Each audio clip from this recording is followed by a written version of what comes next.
Ladies and gentlemen, have no fear. Your councilman is here, and we got to talk about how mommy is always on top of her birthday cake. This is so much more to talk about on this episode of WWT Live. Yeah. Now I'm going to go off.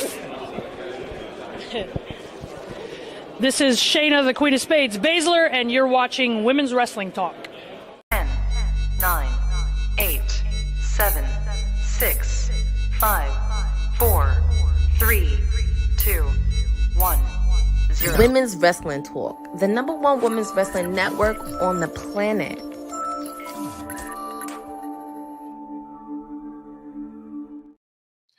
Greetings and salutations to everybody, and happy Friday. Welcome to another edition of WWT Live. As you can see, your councilman is in the driver's seat, but always shout out to our captain of the ship, the professor, NXT Bonafide, wherever I believe he is out and about in these streets, not pounding them like our mayor, but he's getting ready to give us some awesome commentary. But that doesn't mean that this show is not going to be epic. We have a lot of wrestling news to cover as far as what's going on SmackDown. Wrestle Dream is this weekend, and a lot more. And I am so glad that I never have to do this by myself. Watch alongs, cool, but WWT Live by yourself, never fun. So how about we go ahead and get the sweetest Oos in here, my tag team partner, the lady who is about to take over the wrestling podcast industry, Miss Wrestling with Honey. Honey, how are you doing this Friday? I am phenomenal. It's been a wonderful week. Happy Friday. If you see my face, you know what time it is, and the color is blue. I'm excited. Lots to go over today. Hopefully y'all will be able to join the Honey Night SmackDown watch along that's going to be coming on after this, 5 p.m. on the West Coast and 8 p.m. on the East Coast. But now also too here with us, man, he is everything all-star fandom. He is very confused on whether to be a Rock or Cody fan, but we still accept him nonetheless because he is one of my go-to for Batman lore. Beyond Morris in the building. What's up, man? The confusion is there. A long-time Rock fan, loving Cody as a babyface. But yeah, man, just happy to be here and talk about this. And I'm fairly new to the whole to WWT too, so I just don't want to be like that kid on a sitcom, go upstairs and never come down again. So I hope I'm okay here. So I'm just having fun. Yeah. Yes, sir. We are always glad to have you here, and especially all the folks that are also here in the chat. We're always so glad to have you here. Of course, Pachu, Honey's other better half, is in here in the building. We have Jeffrey up in the building. What's up, WWT fam? Easy not. I can't show that on here, but we know where that comes from. But appreciate that, Easy. Oh my Lord.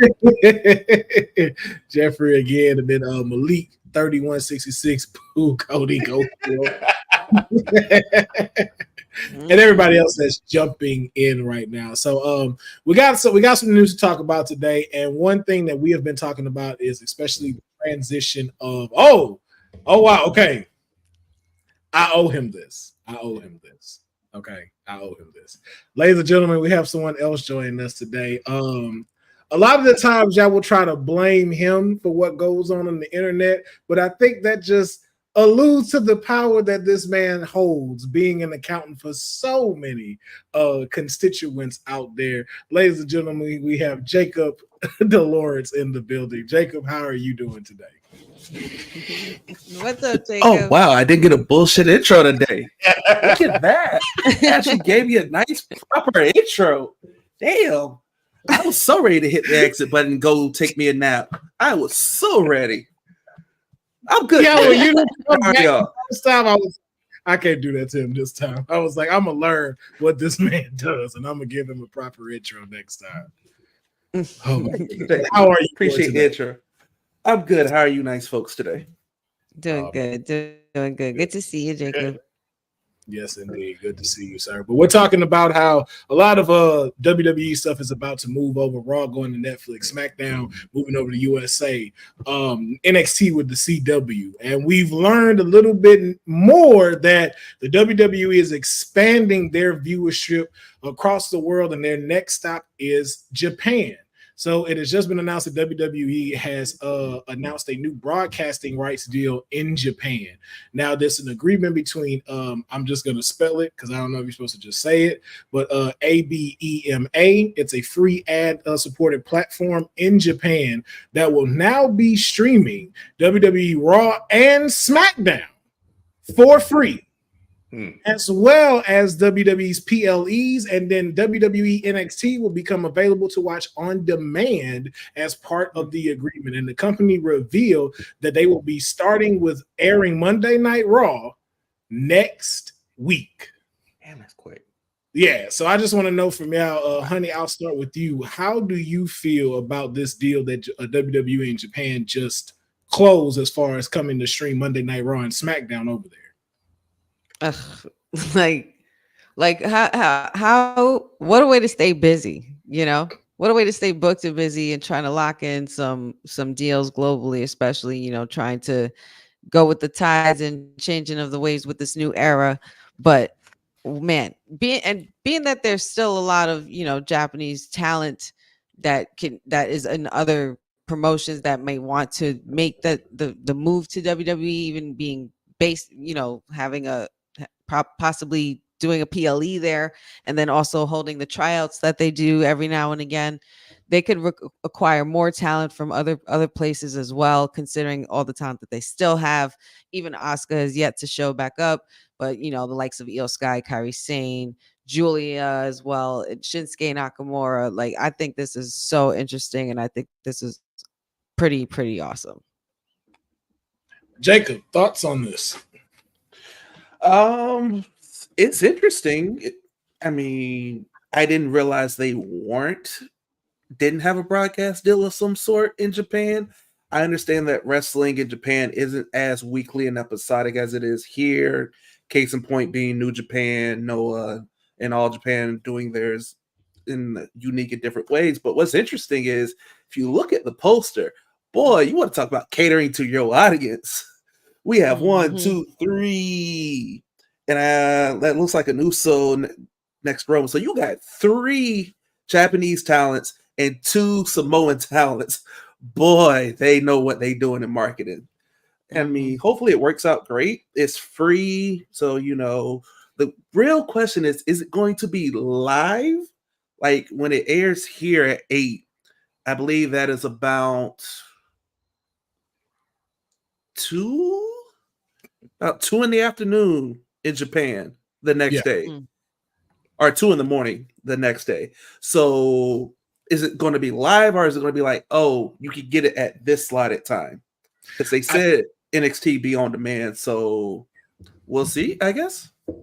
Yeah. Well, I mean, we'll see. But because they did say they will have Japanese commentators for this as well. So this may be, or like how you said, it may film a little bit later in the day and premiere for them, so they could see it. And then, like you said, like a full 24 hours will pass before it becomes on demand for NXT. We'll have to see as more as this deal inks out.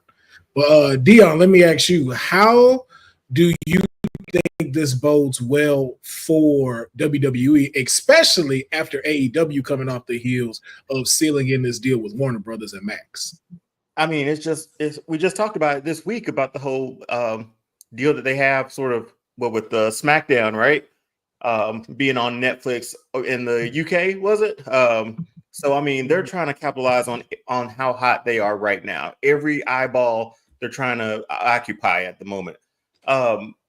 Stock's up, because I'm not saying that it overshadows the AEW deal, but WWE has been making deals for a while now. Their Netflix deal was a huge thing. We heard the stuff earlier that we'll probably talk about the Peacock stuff too, for moving there. They're capitalizing off how hot the product is. The stock's up for WWE. I mean, being on every eyeball. But I will say this, because I got my notes for here. I'm going through them. It looks, just with that AEW deal and the fact that it's for 3 years in an opt-out, and then now you have WWE giving away Raw and SmackDown for free in Japan. I mean, that's making it easy on the consumer. It's like, hey, we're on, watch us, even if we're on replay. watch us. We're there. They'll take the eyeball. They'll take the ratings for that too. But man, AEW, I don't know, man. I'm not optimistic anymore about that. They might not get that fourth year if something doesn't turn around for them, and WWE is just cornering the market like this. Well, if anybody is here to combat she's here. Oh yeah. Brad, ladies and gentlemen, Stone Cold Courtney is Bring her in. Courtney, we were just first of all, how are you doing this Friday? I am doing good. It's Friday.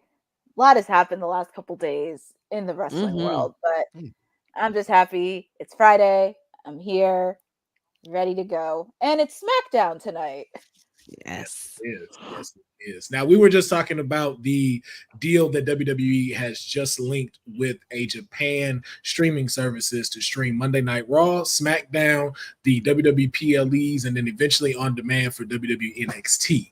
Now, I was just asking Dion about how does this deal hit with the news that was just given about AEW signing with Warner Brothers? Well, first off, I'm happy that WWE with Japan because that's a big deal. And also it kind of says like we're doing this internationally. I'm curious with Warner Brothers because I know they do it internationally, but I'm curious in Japan because I know they try to oversee it, but I'm curious on how it acts up in Japan. So that's like very a curiosity since that's a major brand, Warner Brothers. But just seeing that, it really is. And also with Japan, a lot of people, well, all of us here, but some people may not know that some stars in WWE started in Japan. So that's also a bonus too, because some of them, like before, it was either you wrestle in Japan, you wrestle in Canada, you wrestled in a territorial Mexico, and then that's how you kind of got your name out. Now it's kind of like, I don't want to say easy, but there's a lot of opportunities outside of like WWE, AEW, even TNA. You also have New Japan there, which even though they have a partnership with AEW, a lot of wrestlers who came into WWE wrestled in New Japan. So that's also an added bonus too, and kind of does a leverage in it, and also gives an opportunity for future stars in the making. And plus, if people have never saw WWE before in Japan, it also gives them a treat. Even if it's another replay, they get excited and watch it again. Yeah, I could definitely see that. And I'm gonna ask y'all one other question that I just kind of find interesting. So let's say, for instance, like this does become a success, continues to build, and now WWE is ready to pull the trigger on a PLE being in Japan, not a Super Show, not a Monday Night Raw, an actual PLE. Which one do you see them using over in Japan? Honey, we'll start with you.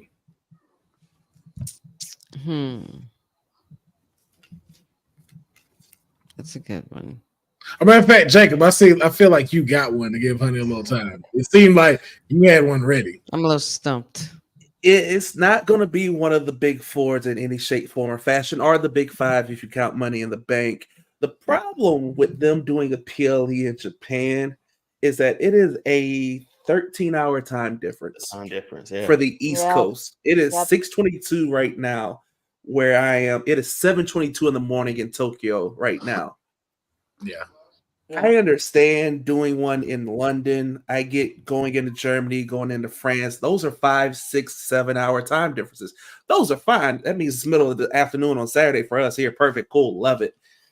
I don't think they can do it because they did the Beast in the East way back when the network was still a thing, but that hit us at like 7 o'clock in the morning, 6 in the morning. Yeah. Who's waking up at 6 in the morning to watch wrestling? Like they did Australia, and you can say some folks are like, yeah, I watched it, some didn't. So you're testing it. But if you do it, you probably do something special, like a Bash in Berlin. You give them their own thing, or maybe you do the Chamber. That might be it. Make it a spectacle. The Chamber is probably the only one I can see of the traditional ones that we're used to. Otherwise, it's going to be a one-off like Bash in Berlin. Okay. Courtney, which one do you see, if any, going to Japan? This is actually a good question. I'm not including the big four in this because I just think for this one, they should probably do a little bit like a backlash or a chamber. I don't know why, but I just had bad blood in my head from Japan. I don't know why, but it was literally stuck in my head. And especially after being in Georgia, coming back, that could be a possibility, especially with like some rivalries that could be created. And also, Japan, if you saw the wrestling style in Japan, it kind of fits with the theme of bad blood. That's what I was thinking in my head. But I would probably say kind of like a smaller PLE, so similar to like a bad blood, elimination chamber, a backlash, or some sort of. But bad blood was something that popped in my head. All right, Dion. I don't. Yeah, I'm not a big four, obviously, but I think they could do something like what they've created with Crown Jewel already.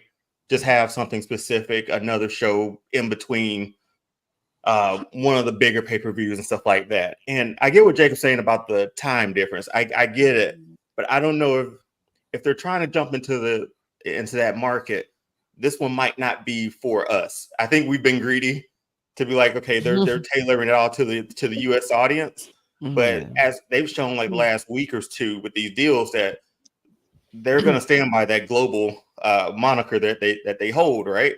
Of being worldwide too. So this one might not be for us. I think it's a good idea to have one, but I mean, we have Peacock. We'll have whatever Netflix does with that deal. If it's something around that time, we'll see it eventually. We might not can't watch it live and all together, but this might be just something for that Japanese audience, that Japan audience over there. And we just have to, I don't know, get the best 7 and watch it if we wanted to, man.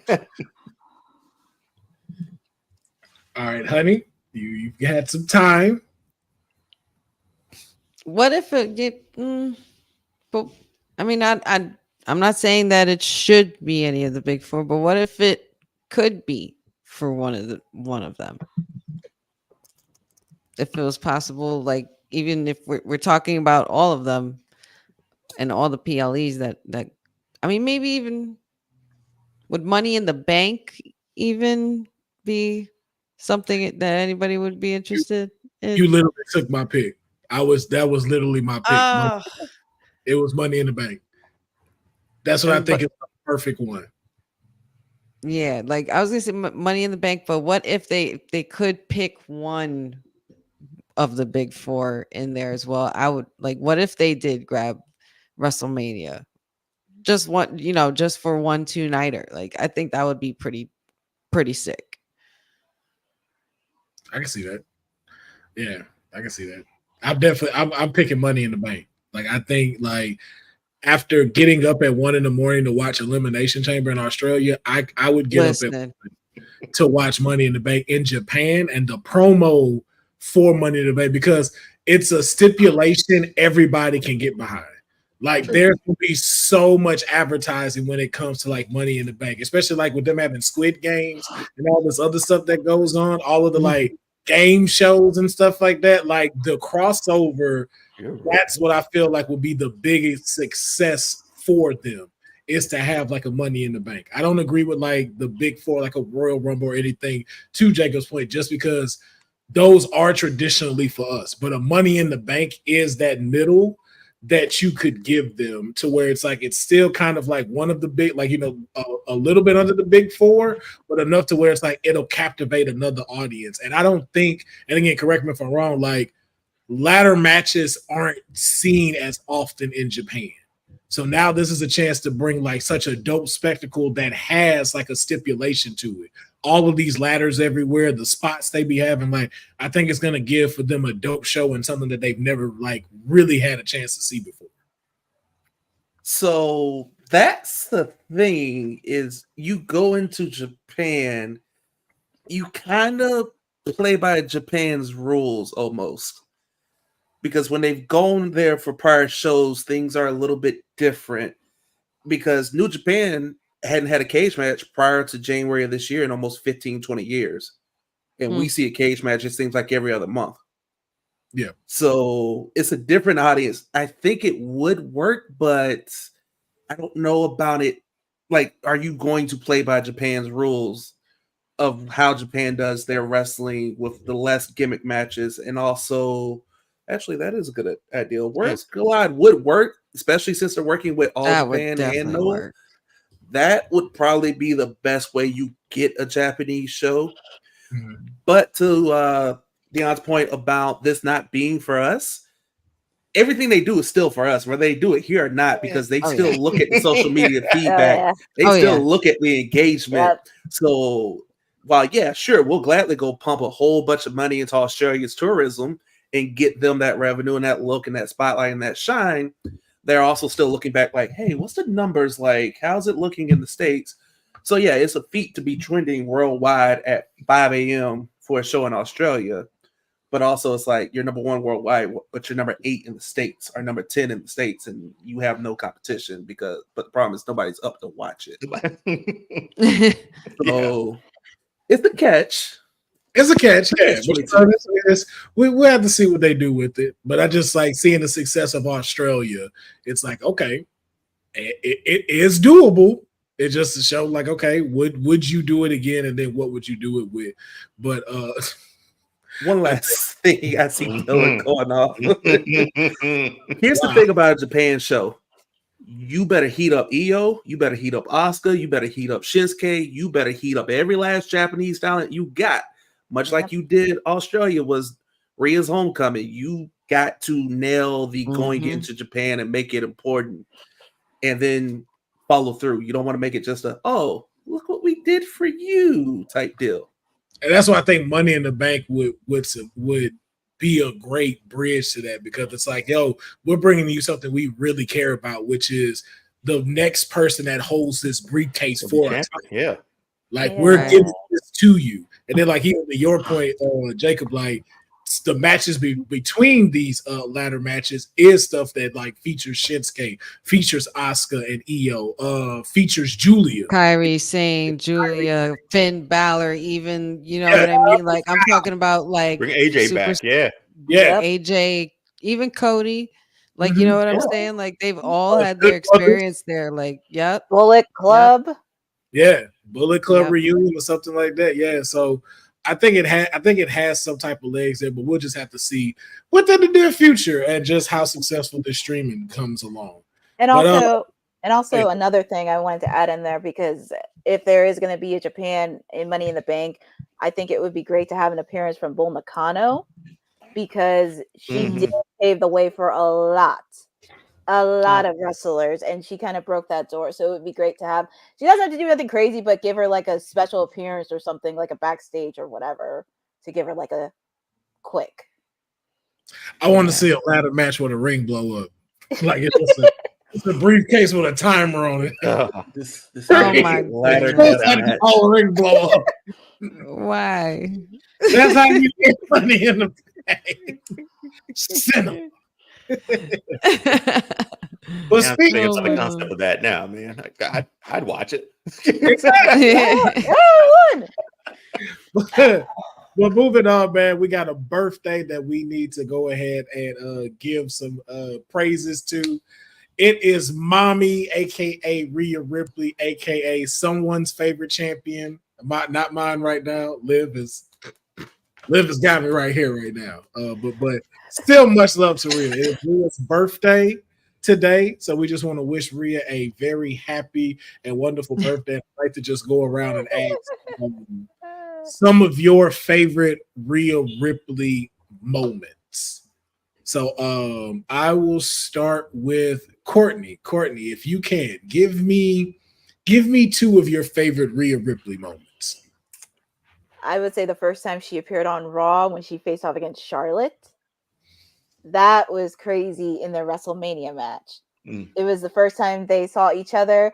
She came to stay, and she was not intimidated. So that was like the first time you see that Rhea Ripley moment. And I would probably say in Australia from Elimination Chamber when she was champion, because that was a big deal. Coming home to her home country against Nia Jax when she was champion, doing it in front of her family, her friends. that was a moment that I knew she was very excited to see performing in front of that hometown crowd. So those are my two favorite moments of Rhea Ripley. All right. Jacob, two of your favorite Rhea Ripley moments. One, her whole NXT UK run. Like, I will go to my grave saying that NXT UK was probably the best wrestling and best product WWE has put out in about the past 5 to 10 years, just week to week. And it didn't get its fair share. But yeah, her whole run there. And then I got to say that triple threat of her, Io, and Charlotte at NXT in your house. Ooh. Underrated gem. Perfect. Ah, Mhm. All right. Dion, your favorite two of Rhea Ripley. Yeah, that match with Charlotte at WrestleMania was the highlight of that night for me. That was they went in and stole that one for me. But I will say, because I'm looking at the comments too, her once she let's I'll put it this way, her joining the Judgment Day was probably her biggest moment, because for a little while she was in a tag team with Liv, floundering. I won't say floundering, but just didn't feel like she was there yet.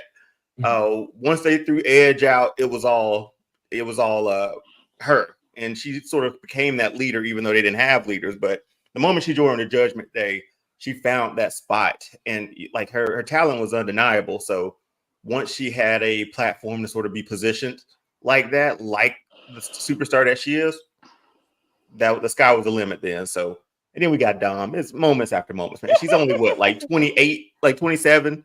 Like, come on. Come on. Ain't even knocking on Prime yet. Honey, your two favorite moments.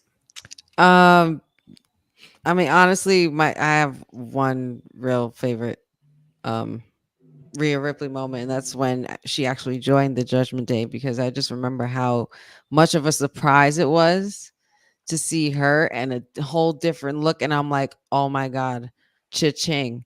This woman hit it right on the nose. Like, and she fell right into the role after, as Dion said, they got after the getting rid of Edge and everything and going with that storyline, she did usher in that leadership vehicle and was pretty much the anchor of the Judgment Day, like she's mommy, and then the whole being part of one of the hottest storylines this year with Dom, Liv, and her. Like, it's just been such a joy to watch her even grow, because I know what she's been capable of since NXT UK, even her in her Mae Young Classic debut. Like, I remember, when she had blonde hair, long blonde hair. Like, I think that she is totally grown, and she hit her prime, like just about on the cusp of it, I feel, in my eyes, with this mommy persona. I think it totally suits her the best. It's her style, it's her vibe, and people love it. Like, she's just one of the hottest women going in women's wrestling right now. And yeah, the queen of brutality. Yes, you are 100% correct on that. I'd have to say my two was when she defeated Shayna Baszler for the NXT Women's title, that riptide from off of the top turnbuckle. I was just like, yeah, that's it. Shayna ain't getting enough from that. Like, that was it. Like, you could just tell, like, it was the end of one amazing chapter and then about to open up a new one, which was Rhea Ripley, especially after to y'all points, what you had seen her do at WWE NXT UK. And then my second one, not probably one of her greatest matches or one of the ones that you would put maybe in your top 5, but it would be when she won the Raw Women's Championship at WrestleMania 37 against Asuka. And I only love that because I was there and I got to see it. Oh, you know what? You did say 2. My bad. You just say 2. But my other is when she won and beat Charlotte at WrestleMania. That was my favorite one too. Match, yeah. Oh yeah. I love her celebration in that match, and I love her freaking. I'm a theme song girl when it comes to a lot of these wrestlers. Like, I run their theme songs to the ground, and I don't care. But yeah. So yeah, man. Again, shout out to her. We hope she is having a wonderful birthday. Happy birthday, mommy. Happy birthday. Now, this next story is a little interesting, and I may need some clarity about this. Um, Um, and I'm gonna go to Jacob first, as he is the resident accountant of WWT. So apparently, New Jersey has allocates $7.12 million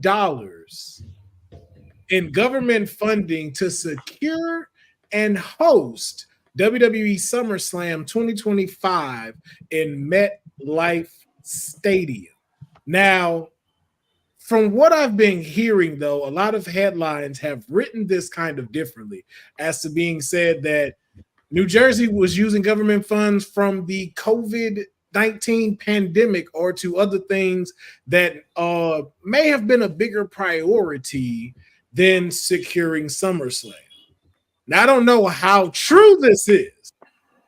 Again, these are just from the headlines. Again, when reading some of these articles, it doesn't necessarily say where these funds came from, but it was allocated from government funding.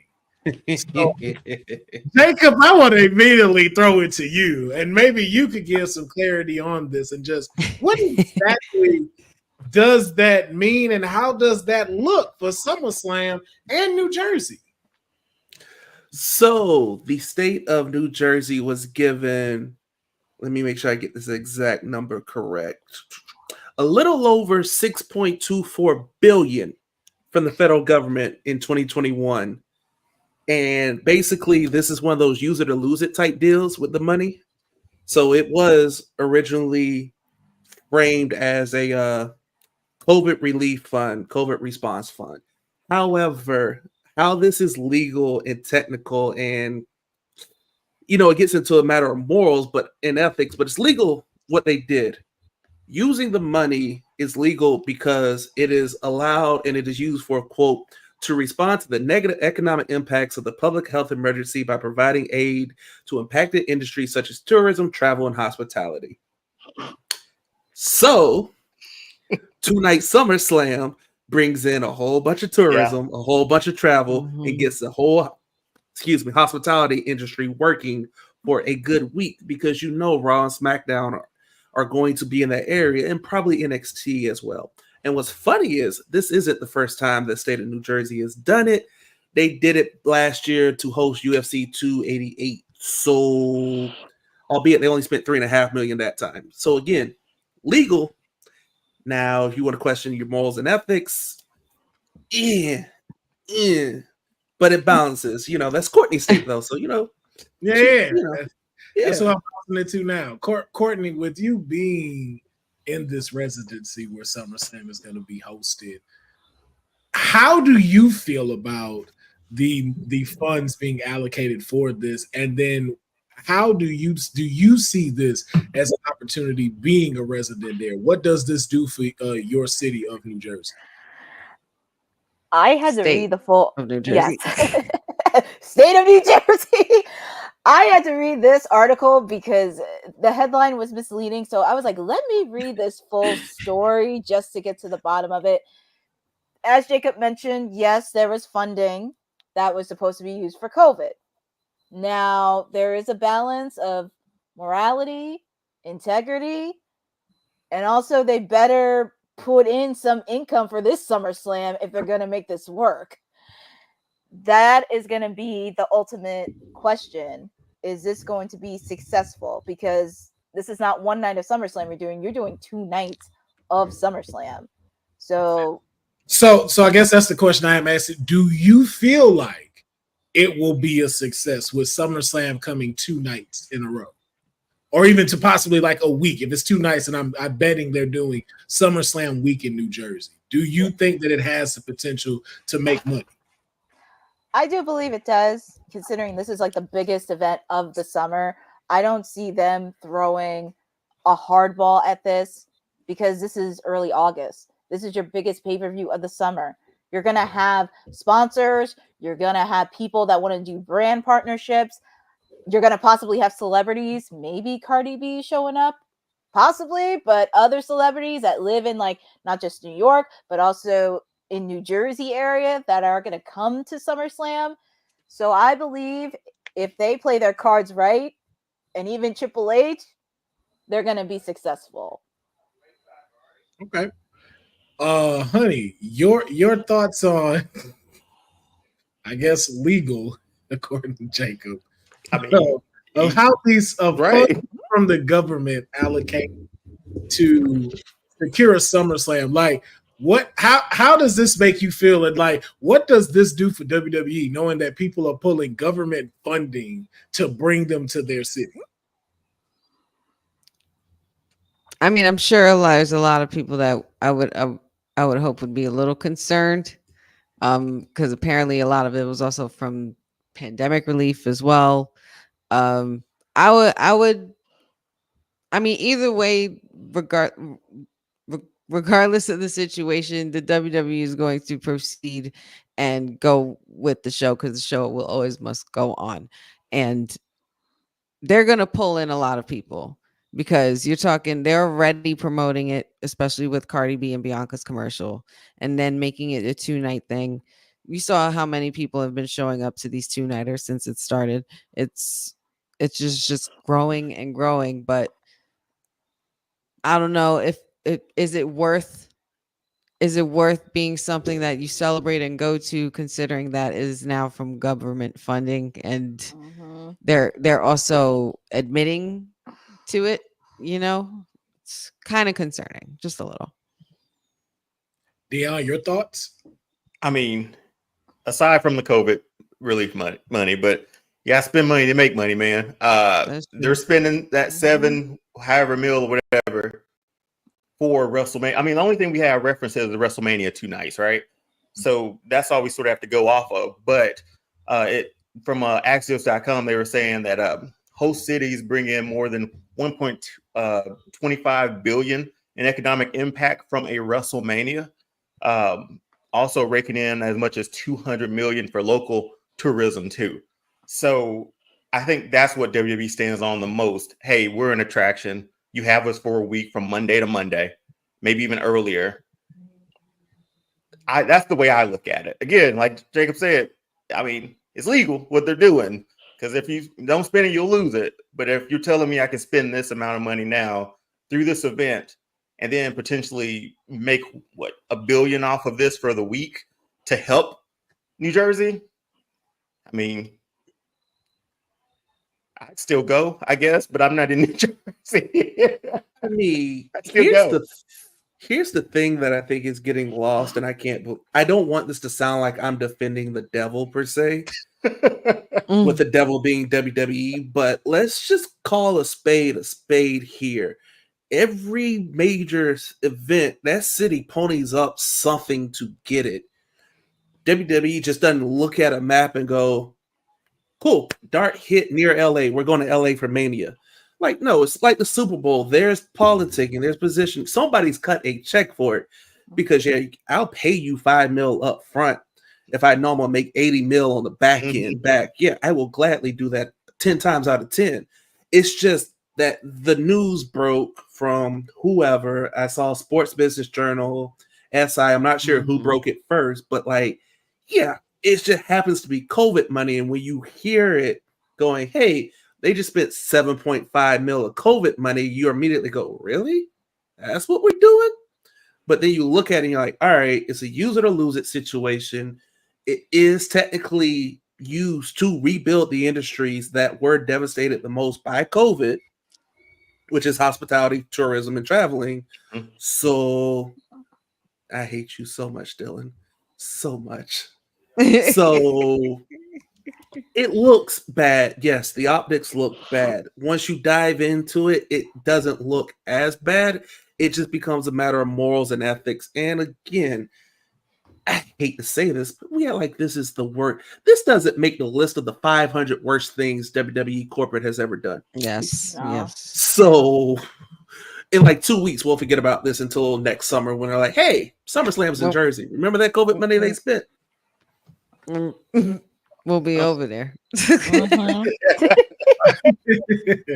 My only thoughts about this was very simple. Once I saw the Jersey Shore, none of this surprised me. And the Sopranos took place in New Jersey. This is a whole ass thing. Like none of this surprised me at all. at all. Oh. All the politicians go be at SummerSlam right there. Front row. Yeah, like I'm here to eat some cannolis and watch Cody Rhodes. That's what I'm here to see right now. That's what oh, you mad I gave away the COVID money? Look, SummerSlam said go fuck yourself, okay? That's Oh my god. that's Oh all my goodness. Okay. Oh God, Tony D'Angelo is gonna cut. Hey, Jesus, no. Oh, damn. Oh yeah, I know they have an NXT down there too. That was a wrap. It's gonna be a wrap.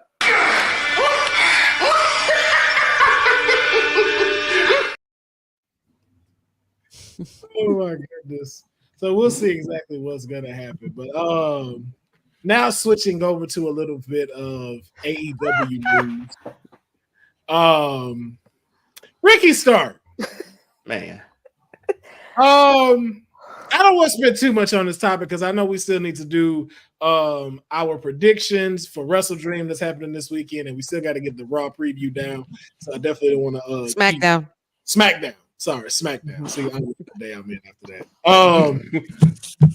Ricky Stark has recently let us know from his words during a spat on Twitter that he is clear. Nothing's wrong with him. He has no reason that he can give why he's not on television, but he is very confident that hopefully he will be returning on television soon.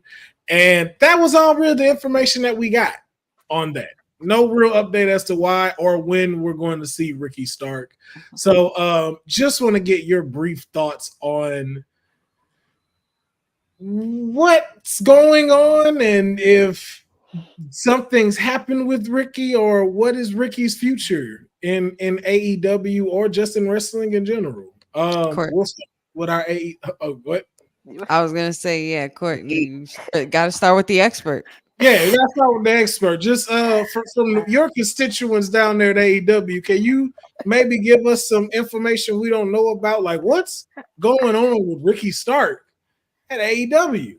I wish I could tell you this because we have not seen Ricky since, dear God, February, early March. That's the last time we saw him was on a Collision. That was the last time. But of course, there was some injury. There was speculation. I didn't even want to get into it because everybody's been putting misleading rumors and everything regarding his contract and everything. And I said, you know what? Let's weigh this out because I'm just at a point where I'm just sick of it. I'm just sick of this reports of Ricky. He does seem very well. And there were some times that some storylines didn't fit him, which was fine. And maybe he wanted some personal times and everything else. But tomorrow is Wrestle Dream. Maybe he's amping up for a surprise. I don't know. Dylan. Oh, man. But I mean, I would not be shocked if he came back tomorrow. Who knows? He may come back like before the end of this year. Plus, I think they're keeping it under wraps because they don't want it leaked out regarding Ricky. So when he comes back, he comes back. But I think a lot of people within the AEW are being very strategic on when Ricky's returning because they don't want any misleading leaked reports out. So I would not be shocked if he did come back tomorrow. I would not be shocked if he came back by the end of this year. But we're ready, Ricky. I'm ready to see Ricky. Wait, because I don't know. Was Ricky good enough for all of this to be put into him for that? Like, no, like I'm not clowning him or nothing, but like I can see if this was Daniel Bryan and y'all keeping it like this, but I'm like, Ricky Stark? Like, I don't think they put enough into him for him to have like a major comeback, right? Like for them to have like this big plan that they're setting up for him to come back. Like the AEW and plan don't work for me. So. The FTR match. I saw accusations. These are not accusations. This is false accusation. And I'm just asking. I'm not clouding this. I'm just asking the question. Just asking. I don't know what championships this man won at AEW, but he won the FTW championship. He won the tag team titles. I want to say TNT, but I could be wrong. I don't think he won the TNT. He was but- also I don't know if he was aligned or went against, but or had like a rivalry with, but I know he was affiliated with Cody a lot in the beginning. He was also seen at WrestleMania Yeah, I think that's 40 what's this getting him in past year trouble. as well. And that's Yeah, I think that's probably the real reason why they've kept him quiet and on the back burner right now. and just at home getting paid, man. Like, how Yeah. wild is that? Ricky Stark saw something he wasn't supposed to see, and they keeping that man under wraps. So to answer the question, yes, Ricky is worth it because Ricky is one of the youngest, brightest stars in AEW, and he falls in the category of Miro where it's just like, dog, it's been one weird thing after another. Not quite as bad as Miro would just be like, hey, I don't want to do this creative, but Ricky has literally had the heels taken out from him every time he's got going. Cody leaves. There was something going there with that. Punk gets into his incident with Lil Perry's All boy. out. Yeah, with all That out. takes his steam Jack out. He Perry. has the great match with Danielson, but nothing comes of it. You have the Big Bill bit, and then the reports were, oh yeah, we'll put you back in the tag tournament. Just have Big Bill turn on you and you lose in the first round. And Ricky's like, where does it go after that? Nowhere. Okay, cool. I'm not going to do it. So yeah, I think it's a bit of unfortunate he's snake bitten, and then also he's friends with Cody and Punk. And you have the Bucks there, and they have been known to be a little petty and backhanded at times. This is a historical fact. So I think he's just suffering from a series of unfortunate events. And unfortunately, sit at home, cash that check, and write out that contract, dog. Yeah. Or maybe they'll do something for him. But when he was in the NWA, he had the same problem before he got out the NWA deal.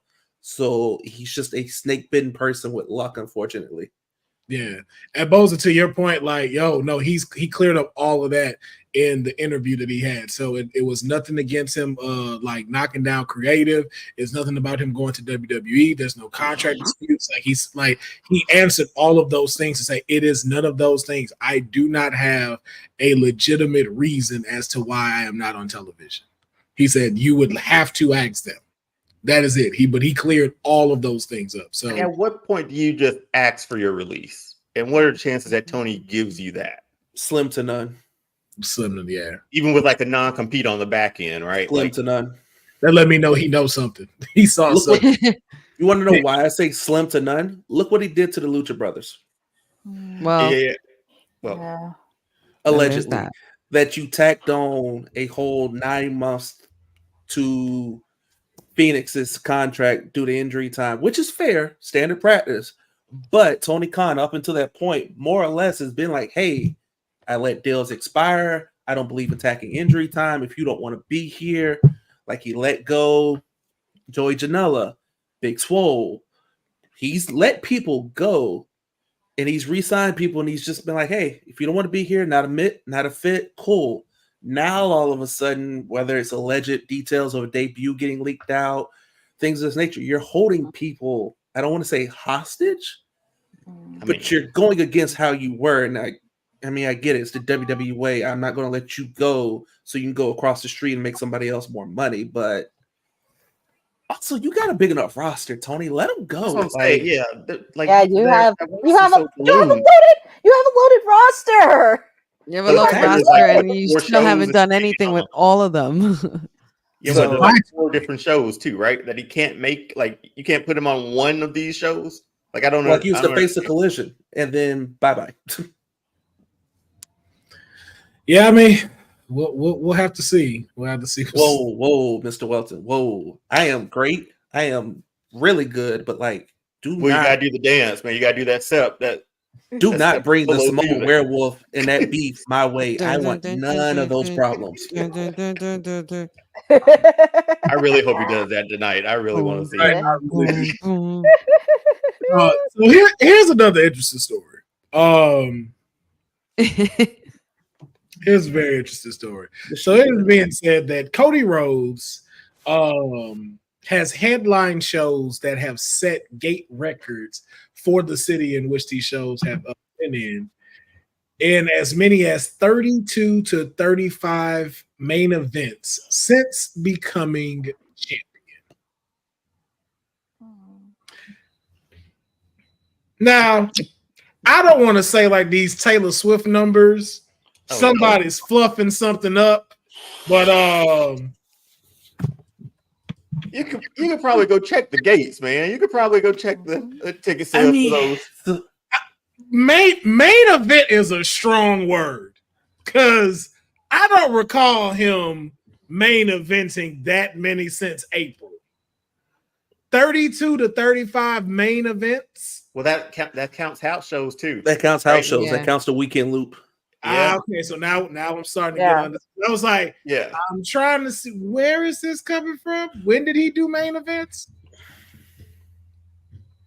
Yes, same, man. I don't know. And since he's been champ. All right, so let the accountant step in here and handle the numbers for you real quick.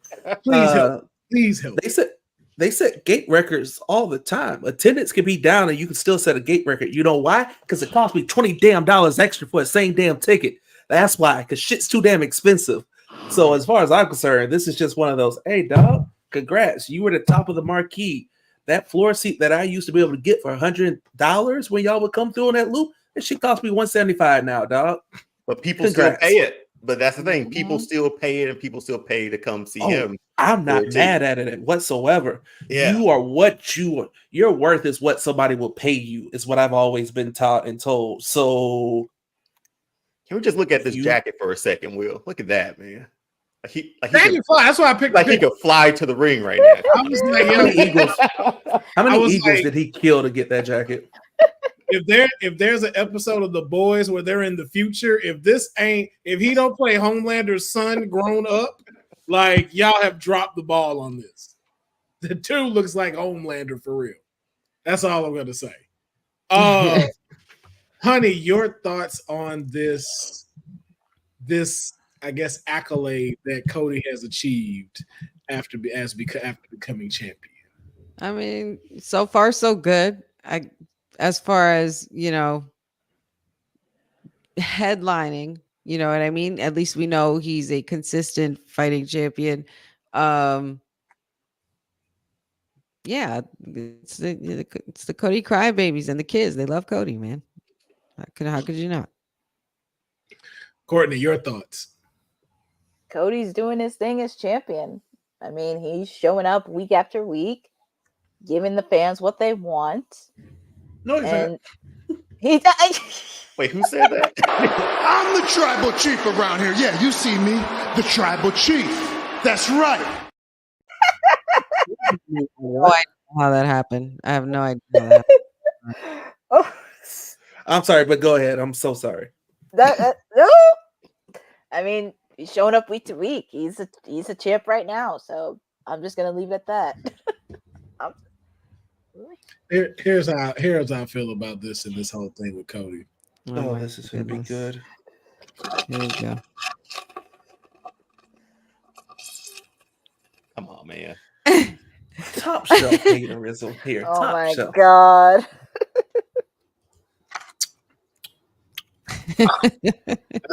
I know that. I know, Jamon. That's how I feel about whatever the fuck these numbers are. Listen, if you gonna have Cody be a champion, yeah, don't you start trying to hit me with these Taylor Swift numbers, okay? Be like, he's sold out. This is that. Stop. I mean, he's man. Listen, I was at Fanatics, man. Practically every kid, even there was grown ass men dressed just like Cody, and lined up ready to see him. Like it might as well have been an audition to like star in his biopic. Like there was so many Cody. Like they're everywhere, man. They really are everywhere. So, I mean, shout outs to Cody. Yeah, I mean, like y'all say, y'all, we can't deny that. But always remember though, Can't no man knock me out. I'm tired of being humble. I'm tired of letting people think they got a chance. The tribal chief is head and shoulders above everybody. This is my show. This is my camera. I run it all. So let's see if them numbers stay the same with the OTC match. Question. That's all I'm saying. Question, Councilman. Question. Yes. Who's been Roman's? Who would you say Roman's biggest, I guess, foe would have been since his whole tribal chief run? Brock. You think so? You still think that's Brock? Absolutely not. Brock. Oh. No Steel way. chairs.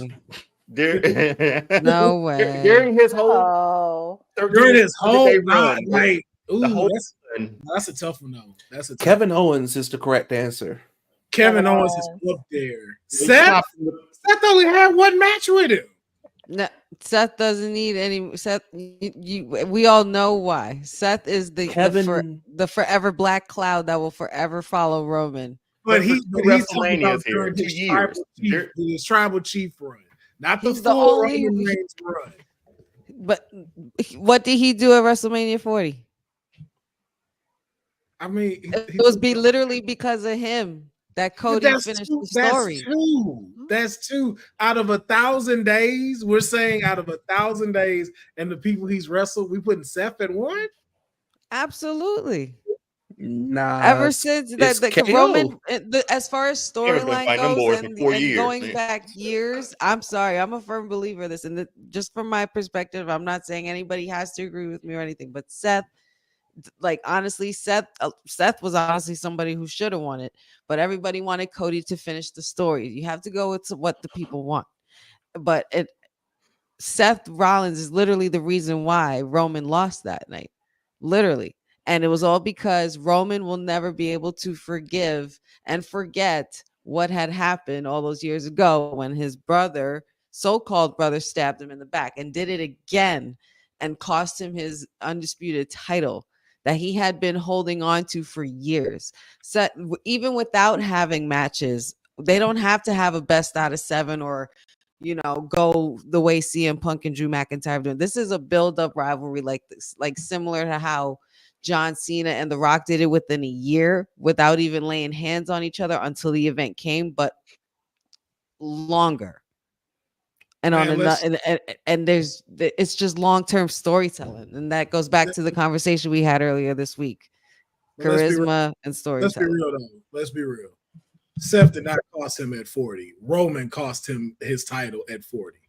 Because he's the one that decided, I'm going to take this chair shot. He could have easily ducked and dodged Seth and went for the win. He decided to fall into his own temptation and hit him with that chair. So I'm not going to chairs. Yeah, so I was like, I'm not going to give it. You made the decision to do, as he said, Roman screwed Roman on there. But you are right. To Seth's point, he's never beaten Seth. He's never actually beaten Seth.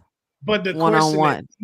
Dion is asking, though, in his tribal chief championship era, can we really say that Seth was number one with the KO matches we had, with even Mick Foley Jr. and that switch up, the Jey Uso battles, the Brock battles, John Cena battles? Like, again, like you said with history, this is the same man that said, I'm here because you can't do your job, and wiped the floor with him at SummerSlam. It is literally KO, Brock, Cena, then Seth, because Seth was only a hot little moment, and then he got thrown back into it this year. Like, that was it. Like, they kept them far and separate away. 1,000 days, honey. I get the overall story, but in this tribal chief time, there's the man so was 40 many, days. I guess you know what this tells me only one thing, guys. We need to have a Shield debate. That's what this tells me. We've been Seth is the third Shield member, third best. We've been talking I said it. We've been talking a couple of months, and I know Sed could definitely vouch for it. We've been talking a couple of months. We should have, especially I think it was Sed's idea. We should pick, like how we did with the horsewomen, have a debate and judge based on our opinions who the better Shield member was. I know who's the worst. If we talking whole entire careers from Shield debut all the way to now, Seth is number 3, Moxley is 1, Roman is 2. Man. And I could make it. And if you said Roman was 1, I'd live with it. I put Kurt Angle at 3 before I put Moxley at. I forgot about that. You know what? You know what? That makes sense that you would do that. Yo, That you like mid because you have Batman back there, so that makes sense. That makes all the sense in the world. Behind him with that goofy ass body. Y'all leave Kurt alone. Yeah, you better leave Kurt Angle, man. He won a gold medal, With an a broken Olympic gold freaking medal neck. with a broken freaking neck. Okay. Oh man. I'm sorry. As soon as I saw it, I was like, Again. somebody tell Eugene Daddy to go sit down. You know what? I'm ready. Oh my Lord. Again, Seth is number 3. Ooh. Oh man. It ain't slander for Batman. It's the truth. Batman is mid. That what? Nah, dog. That's a whole nother conversation. No, that's We're a not very doing that. conversation. We're not doing. Women's Wrestling Talk has been brought to you by All Caribbean Wrestling. Catch the wave. Go to allcaribbeanwrestling.com to check out all the latest pay-per-views or go on the YouTube page at All Caribbean Wrestling. Also, go and check out their socials on Instagram at All Caribbean Wrestling and on X at All Caribbean WR1. Hey, yo, you. Yeah, you that's watching this. You sitting on the couch staring at the screen not knowing what you want to do like this is an online college. Are you tired of wearing shirts that make you look like an extra stuck in catering? Do you want to step your wrestling swag game up to the next level? Then Women's Wrestling Talk has got you covered. Like literally. Are you for life in pink or black and white? Or maybe you're the EST and people need to respect you accordingly. Want to put some pride in your stride and show off the muscle in your hustle? Then make sure you check out the WWT store. Not now, but right now. Alright? What you waiting for? Head to www.talkpodstore.com and don't make me fight you. Shit. That man said Batman was mid. Yeah, man. Wow. His superpower's parent is daddy and mommy issues. Like, come on, let's not do this today.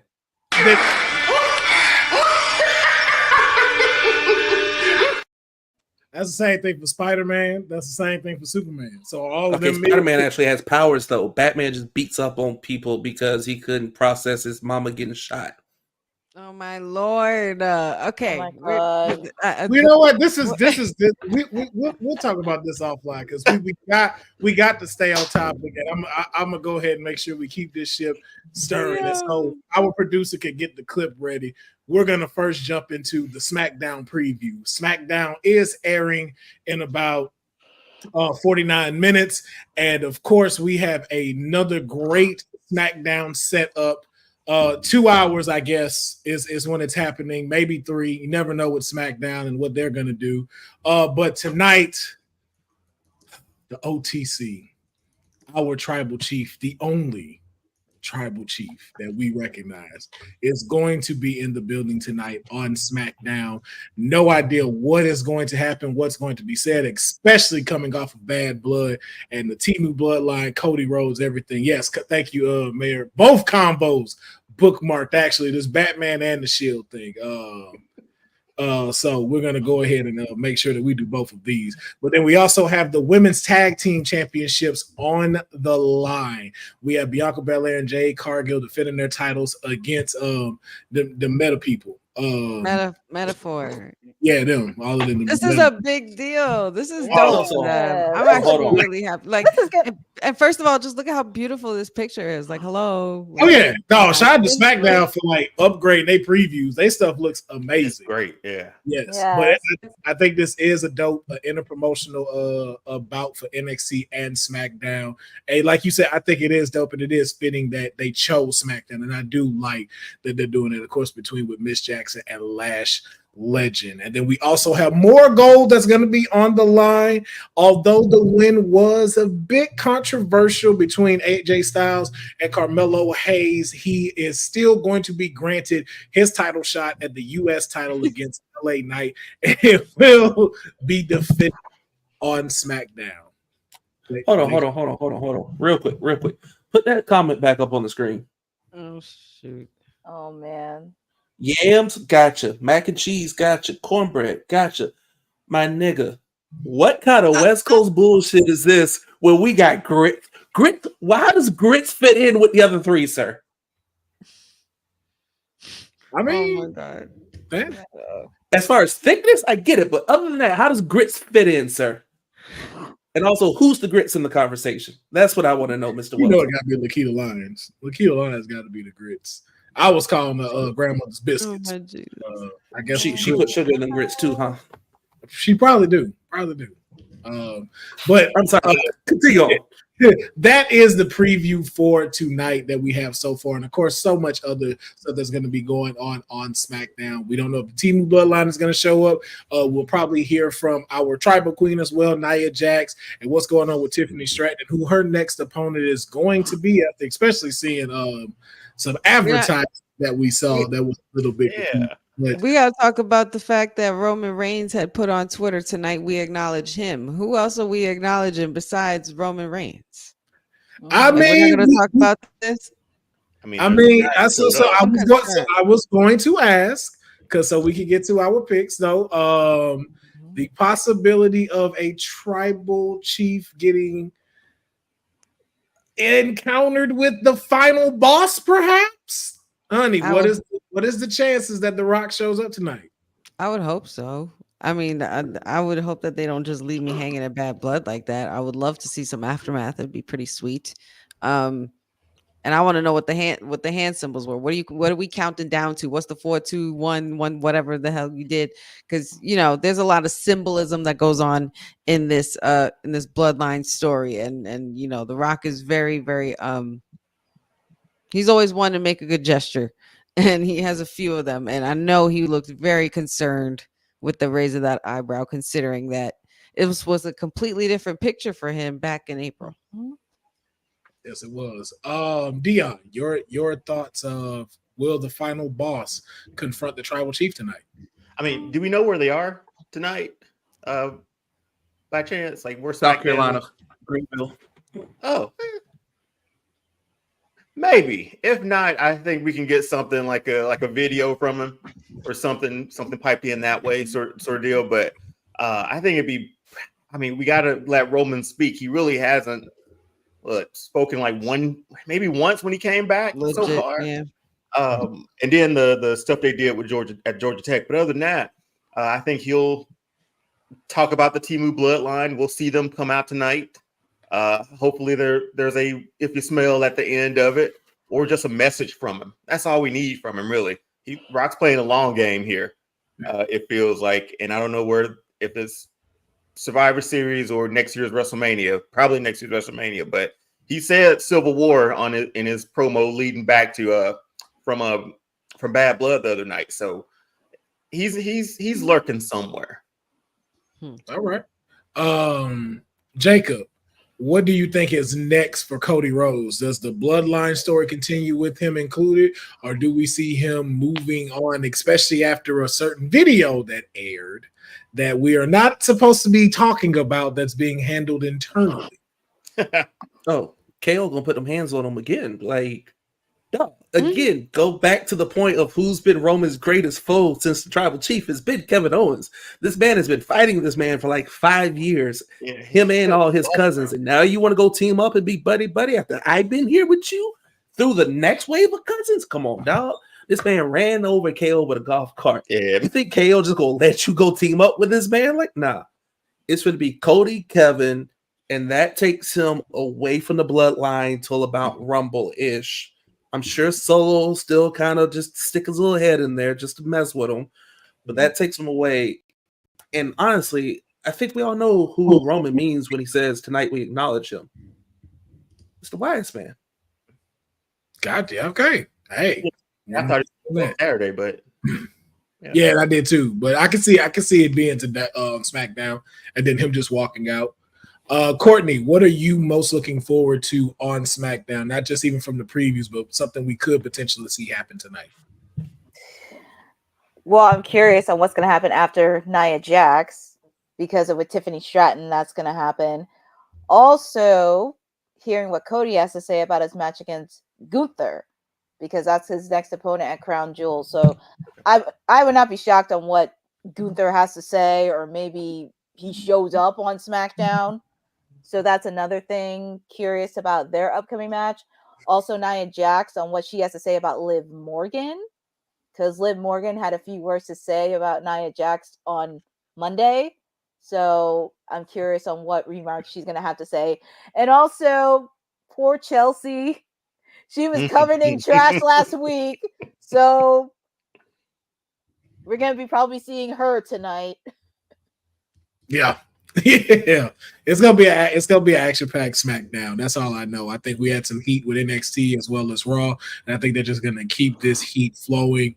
And even to like Boza's point, wondering if Liv may show up tonight, especially with Crown Jewel coming, where we're gonna have champion versus champion, and even in that same place, will Gunther come to talk to Roman? Talk to Cody. So we have a lot that we can basically look out for. And if you want to, and I hope you do, you will stick around for the watch along for the Honey Night SmackDown watch along with, of course, Wrestling with Honey. Now, we do have one more topic, but I want to make sure Honey gets enough time to get something to eat, walk her dog, get some rest. We're talking about Wrestle Dream that will be taking place Saturday, October 12th. I believe, Courtney, just correct me if I'm wrong, post show or watch along? It's going to be both. Okay, so y'all get a twofer. You're getting a watch along with Stone Cold Courtney, and you're getting a post show for Wrestle Dream. Now we are definitely going to have our predictions, but I want Honey to go first for each match. We're not going to go round and around. We're just going to have you go all the way through this map and say who's going to win what. Then that way we'll have you let people know where to follow you so you can get a little chance to get ready for the watch along. I appreciate it. Thank you. Let's see. Hold on. What on the bottom right? That's Darby and Brody. That's Brody. Brody. Okay. I thought so. Let's see. I'm going with just flash quick picks. You know what? Yeah. Brody. Let's see. Briscoe. Then we got Hangman versus Jay White. Hangman, Adam Page. All right. Then we have the TNT Championship. That's who's that with Jack Perry? Yeah, Jack Perry and Jack Perry's definitely keeping that. I'm going. We got Private Party versus the Young Bucks for the tag team titles. I want to go for Private Party so bad, but I know the Young Bucks are going to do some shenanigans. I feel it. So I'm going to have to go with the Young Bucks there because shenanigans is what they always count on. Wrestle Dream. We got this one's the really hard one for me.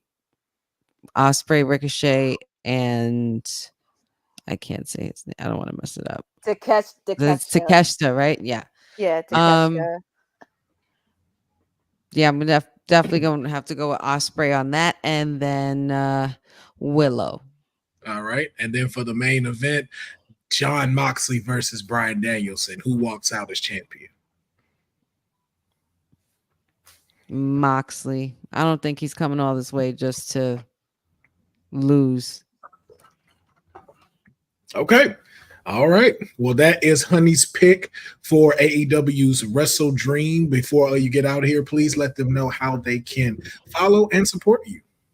Thank you. You guys can follow me here. I'm here Monday, Wednesdays, Fridays with the WWT Live crew. Can tune into the watch along. We got Honey Night SmackDown going on in a half an hour, so make sure you guys tune in and stay tuned. But please don't forget to continue to hang with my peeps here and Wrestling with Honey TikTok, Wrestling with Honey Instagram, Facebook, Wrestling W Honey, and the new sweetest podcast is going to be premiering very soon. The Wrestling with Honey podcast on YouTube. Yes, indeed, Honey. We appreciate you joining in, but hey, don't fret. Everybody that's watching, I'll be back in about 40 minutes. You will see her for the Honey Night SmackDown watch along. So until then, Honey, you enjoy your watch along and you have a fantastic weekend. You too, guys. All right. So I'm going to now move to Dion. Sure. You will give me your flash picks of Wrestle Dream. Who's walking away in these matches? The winner. So I'll take Brody King versus Darby Allin. I'll take Hangman. I will take Jack Perry, Briscoe.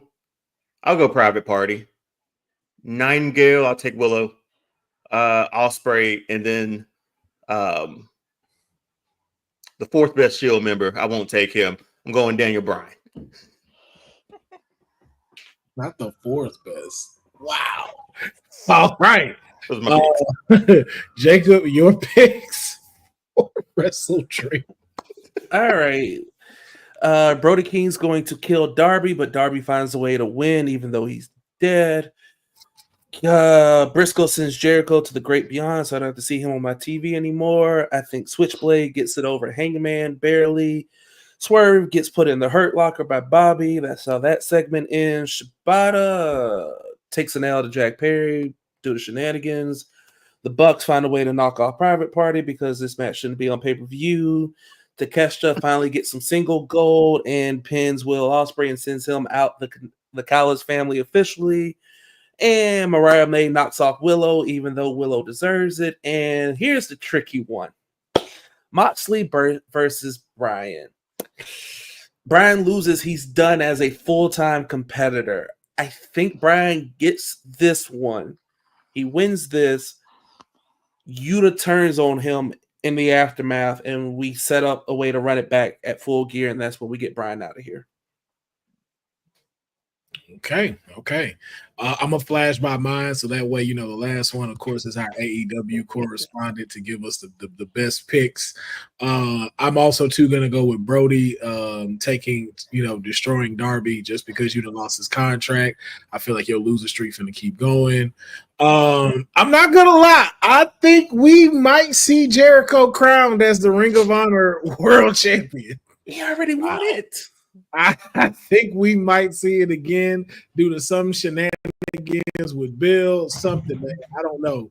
I also think Jay White is going to beat the Hangman, and I think it will be by shenanigans of Swerve coming out and distracting him. I think Jack Perry still retains retains the TNT Championship. I'm also gonna go with Private Party just because I'm at that point with the Bucks where I just want to see someone else have these titles. So I'm going to root for them. In this triple threat match, I'm going to go with Takeshita winning due to some kind of shenanigans going on between Ospreay and Ricochet in the ring and him taking advantage of it. Mariah May winning over Willow Nightingale just because she has the title. I don't want to see Willow get it just so hand-me-down Monet can come and challenge her, and now she's 3 belts Monet. I don't want to see that happen. And then for the main event, I'm gonna go with Bryan Danielson just because it doesn't hurt Jon Moxley, especially with this whole turn. I feel like there's still a lot more for him to grow with. So I just don't know if Moxley is the one to finally end Bryan Danielson's career. So I'm gonna go with Bryan Danielson on this one. But last and certainly not least, we wanted to save the best for last, being the AEW correspondent here at WWT. Stone Cold Courtney, give us your picks on Wrestle Dream. God damn, everybody's picking Brody. I'm picking the hometown guy, Darby Allin. He's gonna win. Like, come on, it's in Washington. You ain't gonna make him lose in his home state. So I'm going with Darby Allin, Jericho, and Briscoe. I love Chris, but I gotta go with Mark Briscoe. I just think Mark Briscoe is gonna retain, and there's gonna be shenanigans with the learning tree, the conglomeration. But I have a feeling Mark Briscoe is gonna retain. I would like for Jay White to win over Hangman to continue that momentum. I would not be shocked if we see members of the Bang Bang Gang come in, attack Hangman for some odd reason, but I do see Jay White winning. For the TNT, I got to give it to Jack Perry. I want him to continue that momentum, and I also want him to get a legit storyline out of the TNT Championship because I'm already getting sick of picking opponents left and right. I want him to have a legitimate tag team.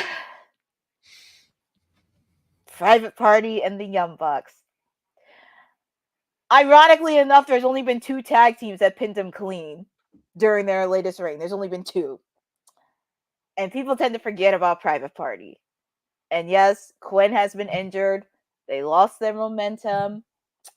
But people tend to forget they beat them on the 2nd episode of Dynamite. So you know what? I'm going for Private Party. I have to go with Private Party. They just built so much momentum, and I got to go with them. Triple Threat, as much as I love Will Ospreay, I would like for Takeshita to win gold. I feel like now is the time. Now is pretty much the time. And also with everything that went down at Dynamite between Will Ospreay and Don Callis, I would not be shocked if Kyle Fletcher betrayed Will Ospreay, but I just have a feeling Takeshita is going to walk away with gold. I'm sorry, but that pounce that Willow Nightingale gave to Mariah May, it just made me love her even more. And I kind of wish she gave it to Camille, even though I love Chris Statlander. I kind of wish she gave that pounce, but as much as I love Willow, I'm actually going with Mariah May retaining it because I want Willow to continue having that chip on her shoulder. So I'm going with Mariah May retaining. And the main event, I got to go with Bryan Danielson. I mean, this is in the home state of Washington. I mean, yes, it would be sad for him to lose it, but I just can't see him losing it. And plus, Moxley has a really interesting run. I don't think this loss is going to hurt him. It's going to build momentum for him going forward. So I do see Bryan Danielson retaining the title. All right. Y'all have gotten our picks for this weekend's Wrestle Dream. Make sure you check out Wrestle Dream. No idea what this is streaming because I don't always watch it. Is it still on Thriller and Bleacher as well? Just Triller. They shut down Bleacher. It did move from Bleacher, yeah. Okay, so it is on Triller, but make sure you do that and you come watch along with Stone Cold Courtney and stay on for the post show after so you can see all the discussion about the results and what happens next after Wrestle Dream. But that is going to round off our show today. But we did have one more important thing that we wanted to make sure that we end off with WWT and that nobody forgets ever. The greatest NXT Women's Champion, their women's wrestler out right now. My man for NXT, she definitely. She in the top 5. You said you had to cover your eyes while you said that because even you don't believe she ain't even top 5, dog. She ain't even top 5. Like, come on. What we doing here? The 2 belts say different. That's all I'm saying. What we doing here? Look. Then, now, forever, together. It's like this is the epitome of WWE slogan in one picture. That's all I'm saying. I'm like, y'all don't see that. So shout out to my client. I just wanted to make sure that was seen and present. But before we get out of here, I always want to make sure that everybody that is watching WWT Live gets a chance to know where to follow and support our WWT panel. So we are first going to start off with Courtney. Where can they follow and support you? They can always find me here every Monday, Wednesday, and Friday. I do have my watch along every Wednesday for Dynamite. You can also catch me tomorrow while I'll be doing my watch along for Wrestle Dream and also post show as well. They can also follow me here on Twitter and Instagram on @CourtneyNJ11 where I recently did a post celebrating 5 years of Dynamite from last week. I will be posting my predictions tomorrow. And I got more stuff to cover in the coming weeks. So feel free to follow me on all my socials. Yes, indeed. Jacob Lawrence, where can they follow and support you? Of course, you can find me on Twitter @_JDella. You can also find my writings and musings over at anscape.com. And also, since he is not here because I guess he's too good to show up to work, you can follow my former co-host, Mr. Cedric Welton, who has horrible food palate that wants to put grits on the same plate as yams, mac and cheese, and cornbread. But nonetheless, you can follow that man on Twitter @CEW_SAYS. That is said_says. And by the way, Mr. Welton, keep your left hand down on Sunday. Those Commanders are taking an L. have it. Dion, where can they find you? Yeah, over on TikTok and Instagram at All Star Fandom Show, YouTube as well. Some great videos coming out with discussing a few fandoms. I have Rick Line, who was a puppeteer in the first Ninja Turtles movie, first two Ninja Turtles movies. So be dope to talk to him, and that's dropping in a few weeks once you get things scheduled. But yeah, I'm here Mondays, Wednesdays, rare Friday for me. So, but yeah, loving being a part of the cast, and yeah, All Star Fandom Show. Appreciate it. All righty. Yeah. So you can find me at Kurt Angle was a Shield member on Boom. all socials. You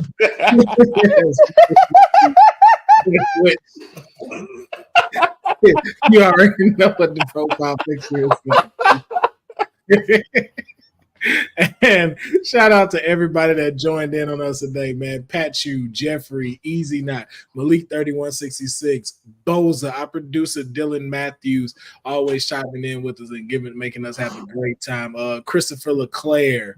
Let's see who else was in here. Jesse Hyde, thank you so much. Jordan Kirby, appreciate you commenting and joining in the chats with us to have a great conversation. Another fantastic episode of WWT Live. Special little nobodies as well. Shout out to all of you. And if I did miss you, it wasn't by being mean or just passing you up. I can't see, and I don't have great eyesight, and scrolling is giving me a headache, so I'm going to stop now.